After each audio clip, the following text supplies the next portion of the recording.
नमस्ते, हमारा नाम दीपक है और आपने देखना शुरू कर दिया एकदम कड़क। समीकरण बिठाने में व्यस्त हैं, बिहार के विकास की बात नहीं। जी हाँ, ऐसा हम नहीं, प्रशांत किशोर कह रहे हैं। बिहार के विकास पर लगातार सवाल उठाते रहे हैं जन सुराज के संयोजक प्रशांत किशोर ने एक बार फिर मुख्यमंत्री नीतीश कुमार पर तंज कसा है। उन्होंने नीतीश कुमार के हाल में ही दिल्ली दौरे पर आलोचना करते हुए कहा कि बिहार के मुख्यमंत्री अपने राज्य के विकास के बजाय राजनीति के समीकरणों को बनाने में व्यस्त हैं। उनकी बयान ऐसे समय में आया है जब नीतीश कुमार बिहार के बाहर अपनी राजनीतिक गतिविधियों को लेकर चर्चा में हैं। बिहार के मुख्यमंत्री नीतीश कुमार रविवार को दिल्ली गए थे, जहां उनका 2 दिवसीय दौरा था। इस दौरान उन्होंने दिल्ली में अपनी सुरक्षा अधिकारी विक्रम प्रवीर की बेटी के शादी में शामिल हुए थे। उनके साथ इस यात्रा में उनके बेटे निशांत कुमार और राज्यसभा सांसद संजय झा भी थे। यह यात्रा किसी पारिवारिक कार्यक्रम के लिए थी, लेकिन जैसे ही नीतीश कुमार दिल्ली पहुंचे, राजनीति गर्मा गई। नीतीश कुमार के इस दौरे के बाद विपक्षी दलों और बिहार की राजनीति में हलचल मच गई है। राजद नेता तेजस्वी यादव ने भी इस पर अपनी प्रतिक्रिया दी थी, लेकिन जनसुराज के संयोजक प्रशांत किशोर ने सबसे तीखा तंज कसा। उन्होंने नीतीश कुमार के दिल्ली दौरे पर आरोप लगाया कि वह बिहार के विकास पर कोई बात नहीं कर रहे हैं, बल्कि केवल राजनीतिक समीकरणों को बिठाने में व्यस्त हैं। प्रशांत किशोर ने इस मौके पर नीतीश कुमार पर कड़ी टिप्पणी करते हुए कहा कि अब बिहार की राजनीति में नीतीश कुमार सत्ता से हटने का काम नहीं ले रहे हैं। प्रशांत किशोर ने इस मौके पर नीतीश कुमार पर कड़ी टिप्पणी करते हुए कहा कि अब बिहार की राजनीति में नीतीश कुमार सत्ता से हटने का नाम नहीं ले रहे हैं। भाजपा भी उन्हें सत्ता से हटाने में नाकाम रही है, क्योंकि भाजपा के लिए नीतीश कुमार को मुख्यमंत्री पद पर बनाए रखना जरूरी हो गया है।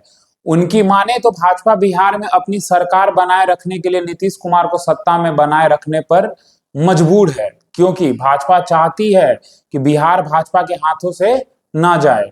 प्रशांत किशोर ने आरोप लगाया कि भाजपा को यह डर है कि अगर नीतीश कुमार सत्ता से बाहर हो गए तो राज्य में भाजपा के लिए स्थिति और भी कठिन हो सकती है।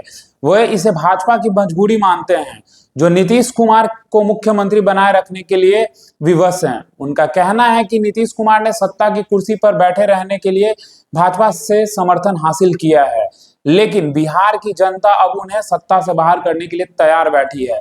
प्रशांत किशोर ने आगे कहा कि नीतीश कुमार बिहार में विकास के बजाय केवल राजनीतिक समीकरणों में ही व्यस्त रहते हैं। उन्होंने यह भी कहा कि बिहार के कई जिले जैसे मोतिहारी, छपरा और गोपालगंज, जिनमें औद्योगिकीकरण की बेहद जरूरत है, वहां पर फैक्ट्रियों लगाने के लिए नीतीश कुमार का कोई ठोस कदम नहीं है।